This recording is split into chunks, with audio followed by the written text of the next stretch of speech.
अगर क्या हो रहा है कि मान लो ये हमारा हो गया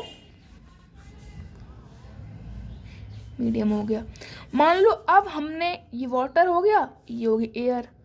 अब मान लो लाइट आ रही है यहाँ से, ठीक है, यहाँ से आ रही है, तो डेंसर से रेयरर जा रही है, डेंसर से जा रही है रेयरर, तो डेंसर से रेयरर जाती है, यहाँ से यहाँ जाएगी, तो अवे फ्रॉम नॉर्मल, ध्यान रखना, अवे फ्रॉम नॉर्मल, यानी कि नॉर्मल से बहुत ज़्यादा दूर चली जाएगी। ये लाइट आई, ये हो गई, यानी कि बहुत, यहाँ लाइट, आपको क्या लगता है कि सर लाइट ऐसे आ रही है तो एस को यहाँ से जाना चाहिए था, लेकिन ये तो बहुत ज़्यादा बैंड हो गई, तो इसे कहते हैं एंगल आई, इसे कहते हैं एंगल आर। और जो आप देख रहे हो ना कि सर यहाँ जाना चाहिए, तो उसे कहते हैं हम एंगल ऑफ ए, यानी कि एक्यूरेट लाइन। ओके, तो ये होता है हमारा रिफ्रैक्टिव इंडेक्स का कॉन्सेप्ट। इसमें महत्वपूर्ण बात यही है कि रिफ्रैक्टिव इंडेक्स इनवर्सली प्रोपोर्शनल होती है half of speed of light. बेटा ये आपको याद रखना है, बहुत ज़्यादा इंपॉर्टेंट बता रहा हूँ मैं आपको ये बात। रिफ्रैक्टिव इंडेक्स, अगर स्पीड ऑफ लाइट कम है तो उसका रिफ्रैक्टिव इंडेक्स ज़्यादा होगा, और अगर रिफ्रैक्टिव इंडेक्स किसी का ज़्यादा है तो उसकी स्पीड ऑफ लाइट कम होगी। सपोज करो डायमंड है, क्या है, डायमंड यानी कि हीरा है ना, hardest material in the world, तो डायमंड में सबसे ज़्यादा रिफ्रैक्टिव इंडेक्स होता है, वैल्यू कितनी होती है 2.42 की, है ना। बट डायमंड में लाइट की स्पीड बहुत कम होती है, अगर आप इसमें डायमंड में कोई लाइट पास करोगे तो बहुत स्लोली वो पास करेगी। बट एयर में देख लो, सबसे कम होती है एयर में, रिफ्रैक्टिव इंडेक्स कितनी होती है 1 पॉइंट समथिंग, है ना। बट एयर में क्या होती है, लाइट सबसे ज़्यादा करती है ट्रेवल, कितनी करती है 3 × 10⁸ ओके, तो ये होता है कॉन्सेप्ट। रिफ्रैक्टिव इंडेक्स जिसकी ज़्यादा उसकी स्पीड कम, और जिसकी कम उसकी स्पीड ज़्यादा, है ना। इसका फॉर्मूला होता है, इसको हम रिप्रेजेंट करते हैं म्यू से या फिर एन से, है ना। तो आप जिससे करना चाहते हो उससे कर सकते हो। तो अगर हम म्यू से करें तो क्या होता है, रिफ्रैक्टिव इंडेक्स बराबर होता है speed of light in vacuum upon में speed of light in second medium,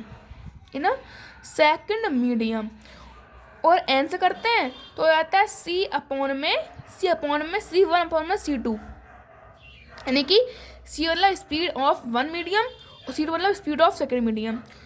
तो यही होता है रिफ्रैक्टिव इंडेक्स का पूरा कॉन्सेप्ट। अब हम जानेंगे स्नेल लॉ के बारे में। स्नेल लॉ क्या कहता है, तो स्टूडेंट्स हम करेंगे स्टार्ट स्नेल लॉ। मतलब स्नेल एक पर्सन थे, उन्होंने अपना लॉ दिया था। उन्होंने क्या लॉ दिया था कि मान लो ये था आपका मीडियम, है ना, यहाँ से लाइट आती तो कहते थे हम आई, ये हो जाती वैन, इसे कहते हैं एंगल आर। तो उन्होंने क्या किया था, उन्होंने लॉ दिया था कि रिफ्रैक्टिव इंडेक्स यानी कि म्यू या फिर एन बराबर होता है किसके, एंगल आई के अपॉन में एंगल आर के, विथ रिस्पेक्ट टू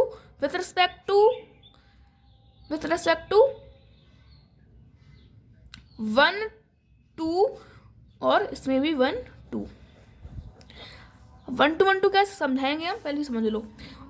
एन बराबर angle i upon angle r, 1 2 1 2। अब देखो 1 2 क्या है कि speed of light in first medium with respect to second medium. और इसी में क्या होता है, देखो म्यू या फिर n, angle i upon angle r, समझ गए, angle of incident upon angle of refraction, refraction, okay. वहीं पे क्या होता है 1 2 मतलब speed of light in first medium with respect to second medium, ठीक है। ये होता है 1 2 मतलब। अगर इसे खोलोगे आप ब्रैकेट में तो 1 2 कैसे हो जाएगा, n1 अपॉन में n2 में, यानी कि speed of light in 1 speed of light इन 2, मतलब कि वही सेम फॉर्मूला क्या है, क्या पहले पढ़ा था हमने, n क्या होता है C1 अपॉन C2 या फिर n1 अपॉन n2। अब स्नेल लॉ ने क्या किया, स्नेल लॉ ने क्या किया, रिफ्रैक्टिव इंडेक्स यानी कि n कर दिया angle i upon angle r, इसका बराबर क्या हो जाएगा, एंगल n1 और n2 स्पीड ऑफ लाइट, ख़त्म। ये कॉन्सेप्ट था स्नेल लॉ का। ये टफ लगता है लेकिन बहुत इजी होता है ये करने में, ठीक है। तो अब फाइनल जो फॉर्मूला क्या लिखेंगे हम, तो फाइनल फॉर्मूला क्या लिखेंगे रिफ्रैक्टिव इंडेक्स का, एन या फिर म्यू क्या हो जाएगा angle i upon angle r equal to देखो अगर ऐसे लिखो नहीं तो ऐसे लिख दो आप, N1 upon N2 is equal to angle i upon angle r is equal to angle 1 upon 2 और अपॉन में फिर से एंगल 2 अपॉन में 3। फाइनल फॉर्मूला ये हो जाएगा आपका। ओके, सो ये पूरा कॉन्सेप्ट था रिफ्रैक्टिव इंडेक्स का। अगर आपको पसंद आया हो तो लाइक करें and subscribe the channel for more updates. So bye, see you soon.